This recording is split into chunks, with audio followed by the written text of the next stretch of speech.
Anziché chiuso al traffico dalle 8 alle 23:30 tutti i giorni, lo sarà qualche ora in meno, dalle 8 alle 20 e solo dal lunedì al venerdì.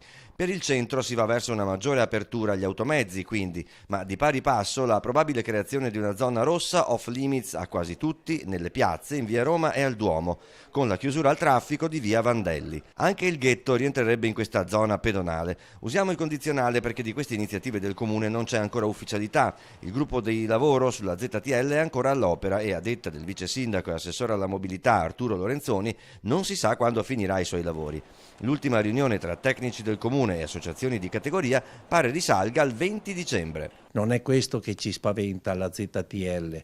A me, io l'ho sempre detto, come associazione noi chiediamo da anni di avere nelle zone limitrofe al centro storico dei parcheggi, perché questo evita tutti i problemi. Quindi ci vuole poco per mettere a posto questa città, basta solo individuare a ogni ingresso della città un parcheggio sicuro, ampio,